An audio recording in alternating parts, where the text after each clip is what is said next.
Captain America, the Icarus incident. Sam Wilson stood there, cup of coffee in hand. He took a slow sip, looked out to the horizon. He stood there on the balcony of the Avengers Tower, and the entire city was at his view. He took a deep sigh in, then suddenly an explosion erupted far off in the distance. Sam took another sip of his coffee. Time to get to work, then, Sam muttered to himself. He then suited up, grabbed his shield, and jumped out of the tower. His wings expanded and he took flight as he flew towards the explosion. Avengers, I'm headed towards the explosion, Captain America said as he pressed his communicator. He flew towards the flames and the trail of thick black smoke.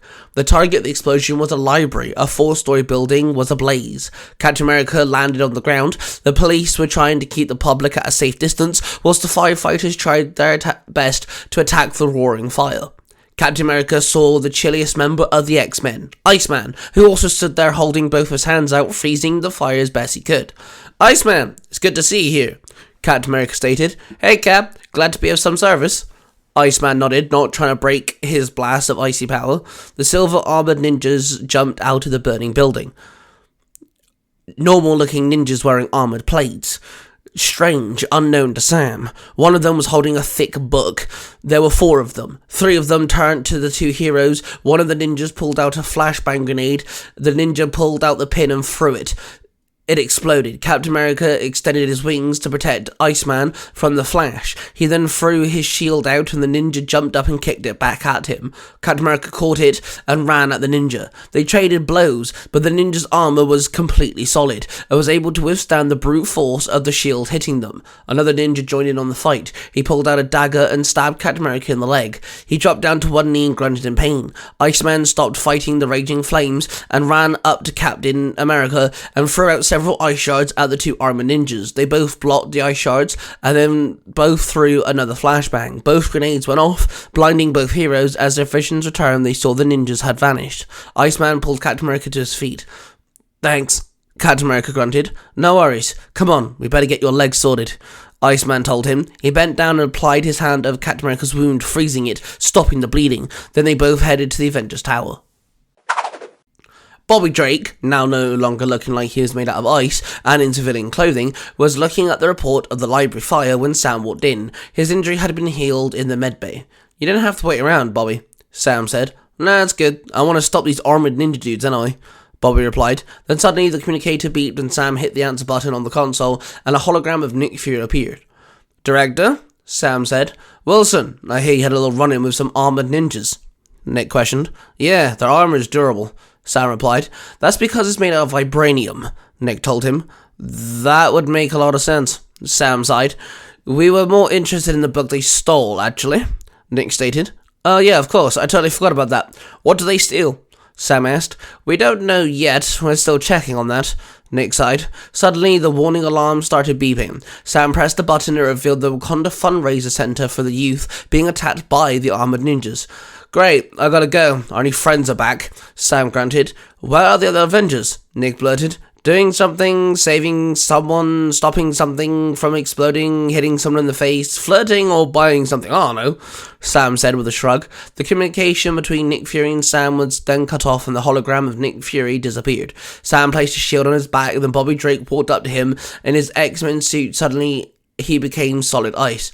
Ready when you are, Iceman told him. You don't have to come with me, you know, Captain America said as he pulled his goggles over his eyes. Well, I'm invested. And the X-Men are fine. They don't need my help. The Professor already knows I'm here, so why not? Iceman nodded. Okay, then let's go kick some ninja ass, Captain America grinned. Both heroes jumped off the balcony. Captain America's wings popped out, and Iceman shot a beam of ice sliding on a trail it formed. They then headed to the Wakanda fundraiser for the youth.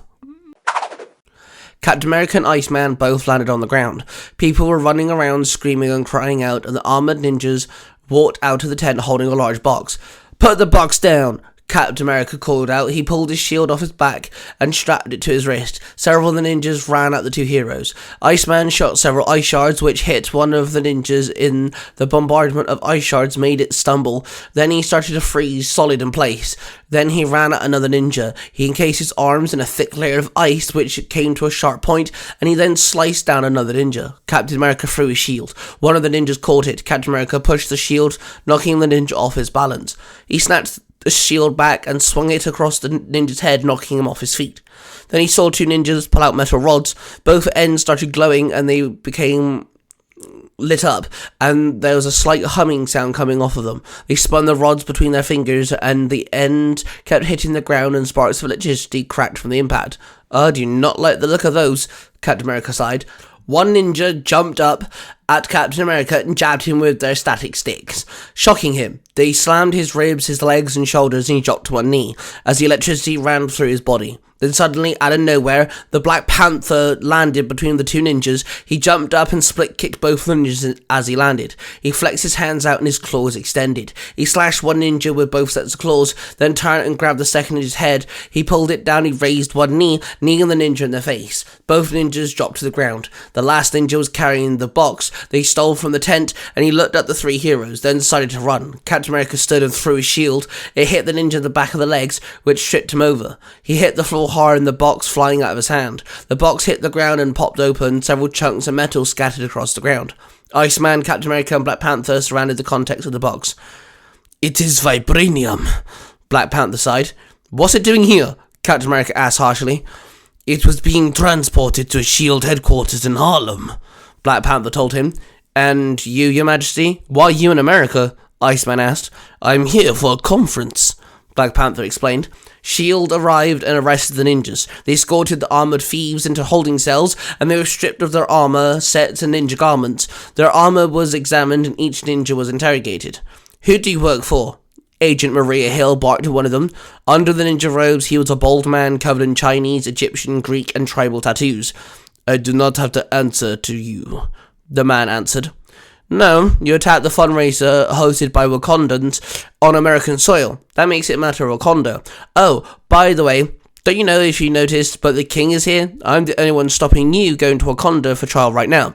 Help us out and the king might loosen his grudge on you. Maria Hill snapped. The bald man took a deep breath and exhaled slowly. I do not know her real name, but she goes by the Silver Dragoon. She wanted us to steal some equipment, the man explained. Yeah, and what was the book for? Maria asked. It was written by one Hank Pym. Had some insight on how to transport non-solid materials via his Pym particles, the man told him. So what's with the vibranium? Maria asked harshly. It is needed for the device, the man grunted. Maria continued talking to the man as Nick Fury, Sam and T'Challa watched from the other room. Nick typed away at his computer.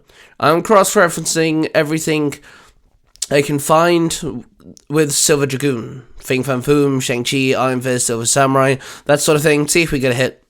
Nick told them. I wish to stay and help if that's okay, T'Challa told him. Sam nodded at Nick and then Nick nodded at T'Challa. The heroes went to rest. The next morning, Sam, Bobby and T'Challa were chatting when Nick Fury barged in. We got a lead, let's go, Nick snapped. The three men followed and Nick Fury led them down a corridor and into the main deck. He then pressed several buttons and a screen showed an abandoned factory. We spoke to Hank and he said he wrote the book way back before he was Ant-Man. The idea was to turn explosions into micro-explosions, transport it to something, into like a bullet or something smaller, Nick told them. So what, they want to fire a nuke out of a pistol? Sam asked in shock. Yeah, similar idea. It was rejected and the book was forgotten about, hence, back then, the Pym particles was just an idea. Seems like the Silver Dragoon wants to make this a reality. This warehouse is emitting the right vibranium frequencies, and the cameras picked up vans coming and going. Same vans was at the fundraiser, Nick told them. Let's suit up and go, Sam ordered. The warehouse was surrounded by hired goons with guns, dragging their feet sluggishly, trailing back and forth. There were three outside, one by the main entrance, one by the rear, and one by the side, trailing the side of the building. Captain America swooped in, picked up the guy at the front. He lifted him a couple feet into the air. The man called out and dropped his rifle. Captain America punched the guy in the head several times and then dropped him. He hit the floor with a hard thud. The goon on the side of the building heard the scream of the first guy. He stopped dead in his tracks and aimed his gun. He spun around on his heels and checked the other side of him. Then he heard something land beside him. He turned around to see Black Panther. The gunman stumbled back and tried to aim his rifle, but Black Panther grabbed the gun, pulled the rifle out of the man's hands. Then he kneed the guy in the stomach, and then he backhanded the man in the side of the head, knocking him out. The goon at the rear end of the building heard all the commotion and pulled out his walkie-talkie. But before he could make the call, a solid ice shard hit the walkie-talkie, shattering it. The goon looked stunned as the walkie-talkie hit the ground. He turned to see Iceman flying at him. He punched the goon in the chest, and the goon stumbled. Iceman aimed his hand out and blasted him with a beam of ice, freezing him solid in mid-stumble. The three heroes all grouped up, and Captain America pulled open one of the side doors. It was a double door that made an entrance. "Keep your eyes open. Who knows what we're about to walk into?" Captain America ordered. They walked into a dark room. Captain America kept his shield up. They kept close to one another. Then the lights came on, and they were met with a room full of armored ninjas, and a woman dressed all in silver, and a rather large device in the center of the room. "You must be the Silver Dragoon?" Iceman called out. "I am, and you're trespassing," the woman snapped. "I think you're burning a library, stealing a vibranium canister, and building a deadly device to overshoot trespassing here, lady," Captain America snarled. "Please, this device could not solve many problems, but it will solve my problems. War, famine, and death," Lady Dragoon sniped. "And what gives you the right to put this in your hands?" Captain America asked. "I watched my family die. Then my clan betrayed me. I watched as the American government turned others away. People were dying because of war. So I decided to use that weapon against them. All I needed was Dr. Pin's particles," Lady Dragoon explained. "Lady, you sound crazy, you know that, right?" Captain America snapped. "Sam, the facial recognition software in your visor has picked up her identity. She's ex-military, fought in the early 90s. Then she was roped into the 10 Rings. They kicked her out due to unknown reasons. She's been off the radar for years now," Nick Fury told Captain America through his earpiece. The armored ninjas all drew their weapons, and the Silver Dragoon turned around and pressed a button on the machine behind her, and it activated. It started to glow and emitted a humming noise. The ninjas all started to advance. Each one had a different type of weapon. "What are your plans?" Black Panther asked. "In this vibranium-infused reactor core generator is a nuke shrunk down to the size of a pen. I'm going to launch it at the President building in Iraq," Silver Dragoon shrugged. "With an American-made nuke, you'll start a war. Another world war," Iceman gasped. "That is the plan. Then I can show the world how pathetic their tactics are," Silver Dragoon roared. "We're gonna stop you," Captain America snapped back. "Why do you think I trained these guys?" Silver Dragoon hissed, pointing at a squad of ninjas in front of her. The ninjas all ran at them at once. Black Panther ran into the crowd. He jumped up and split-kicked two ninjas. He threw a punch, but he caught a punch at the same time. He caught the ninja's wrist and pulled him in close. Then he extended his panther-like claws and slashed the ninja across the face. He then turned to face a ninja with a staff. The ninja spun the metal rod around and jabbed one end at Black Panther. With a quick step, he dodged the attack. He raised his leg and stomped the rod with brute strength. The rod was pushed into the solid concrete. Then the Black Panther pushed off the rod and kicked the ninja in the chest. Iceman, with one hand, creating an ice slide, sliding around the whole warehouse, taking the high ground. He started shooting ice shards at the ninjas, hitting a few of them. One ninja jumped up and threw a flashbang. It exploded in the air, blinding Iceman. He fell off the ice slide and landed on the ground. Two ninjas ran up to him. Iceman recovered quickly, and he jumped to his feet. He aimed his hands and shot two ice beams, both ice beams hitting one ninja, freezing him solid. The other ninja jumped up and roundhouse kicked Iceman. Iceman grunted. "Screw this noise," Iceman growled. He launched himself into the air by creating an ice shard erupting from the ground. He landed in the middle of the ninjas, and he took a deep breath in. Then he exhaled. The room suddenly got very cold. Extremely cold. Incredibly quickly. The ninjas all slowed down as the room became icy. They all froze in place. Captain America took flight, and Black Panther scaled at the walls so they were not caught in the sudden overfreeze. "I do not need these ninjas," Silver Dragoon barked. She jumped off the platform, pulled out 2 items no bigger than a piece of candy, and she clenched onto them. They grew to normal size. One was an energy rifle, and the other was a Chinese sword. She ran at Iceman. He shot several ice shards, and she deflected them with her sword. Captain America and Black Panther joined Iceman in the fight. Captain America threw his shield. It smacked her in the face. Black Panther slid across the ground and kicked her in the back of the legs. She dropped to one knee. Captain America smacked her in the face with the rim of his shield, and Iceman encased her hand in ice and punched her twice, the ice shattering on impact. The Silver Dragoon swung her sword, which hit the Black Panther's arm. Then she aimed her rifle and pulled the trigger. Captain America defended himself with his shield, but the blast was powerful enough to push Captain America across the floor, causing some distance. The generator then expelled a large amount of steam, and something was shot out of it. It flew right up into the air and burst through the ceiling, but due to it being so small, the hole was not very big. "Captain, we need you to stop that nuke. We can handle this woman," Black Panther grunted as he blocked another sword strike. "On it," Captain America nodded. Then his wings burst open and he flew out of the warehouse. Black Panther and Iceman was left alone to deal with the Silver Dragoon. Black Panther jumped up and swung his leg and kicked her in the head. She swung her sword and slashed Panther's chest. She aimed her rifle and pulled the trigger, but as the rifle fired, Iceman shot a small ice bolt which was hit the rifle head on, freezing the firing chamber. The ice froze over the gun. The rifle backfired and exploded due to the build-up with no exit. She dropped the ruined rifle. She jumped up and swung her sword down at Iceman. He jumped back. She landed her sword hitting the ground. Iceman shot a beam of ice and froze the sword to the ground. She then had to remove her hands from the sword. She tried to pull it free, but Black Panther ran up and slashed the Silver Dragoon several times with his claws.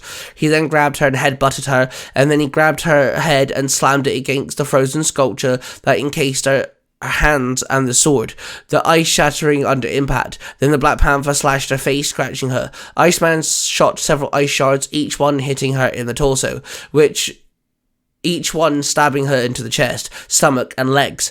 Black Panther then grabbed her by the collar, flipped her over his shoulder, and slammed her into the ground. Iceman then came over and encased her in ice. "Captain, we have her secured. How you doing?" Black Panther asked through his communicator. "Yep, working on it," Captain America barked back. Captain America flew after the pencil-sized nuke at the sound barrier breaking speeds. Can I grab this thing?" Captain America asked Nick Fury. "Technically you can, but don't grab it. Just suggest its trajectory upwards," Maria Hill butted in. "Gently. Got it," Captain America snapped. He flew over it. He held his fingers around it. He could feel the intense heat coming off of it. He touched it ever so slightly and pushed it ever so slightly up. He maneuvered it upward, and he felt like it took hours, but in mere moments he managed to aim the small rocket upwards, but within seconds the rocket returned to its main trajectory. "How big is this explosion going to be?" Captain America yelled. "A few miles. With the thinner oxygen, it won't travel as far, but the faster it moves, the less of a chance you have of a bigger explosion," Maria Hill responded. "Okay," Captain America nodded back. He pulled his shield off his back and tossed it at the nuke. Then he halted and quickly started flying back as fast as he could. His rim of his shield hit the nuke and the nuke exploded. The explosion erupted throughout the sky. Captain America could feel the heat of the explosion lick his feet. "I ain't gonna make it!" Captain America screamed as the wind hit his face. He stopped, curled up in a ball, and wrapped his vibranium wings around him. He felt the wave of the explosion swoop over him and push him away. He felt the intense heat from the blast. Captain America could no longer keep his eyes open due to the heat and the bashing of being tossed around in the sky. Captain America was rendered unconscious. Sam Wilson woke up in the medical room of sorts. He sat up and grunted, clutching his ribcage. His brain was thumping in his head, and he saw Nick Fury walk in. "Glad you're awake. Was tempted to turn off your life support," Nick Fury mocked. "Ha ha. Save you some money, I guess," Sam chuckled. "You saved a lot of people, Sam. You should be proud," Nick Fury stated. "I guess. And the dragon lady?" Sam asked. She's in our custody. Seems like we were right. She's a wacko who was taught by other wackos on how to be more wacko." Nick Fury sighed. He pulled out a chair and sat down. "So now what?" Sam asked bluntly. "Now, you're gonna sit there, and you're gonna look pretty for a while. You're gonna heal, you're gonna get better, and then when you're ready, I've got another assignment for you," Nick Fury told him. Sam took a deep breath in and let out a long sigh. Then he looked at Nick Fury and nodded at him. What you have just listened to is a product created by the Three Ranger Bros Studio. Hosted by three cosplaying fathers who happen to be massive geeks of all sorts of fandoms. They are Mark, the Red Cornish Ranger, Cosplay Dude 637, and Tai Tiger. The studio covers different types of YouTube videos, TikToks, podcasts, and live streams. If you wish to find out who cosplays who, the YouTube channel, the TikTok accounts, and the podcasts, and all of the other social media platforms, please go to the 3rangerbrostudios.com.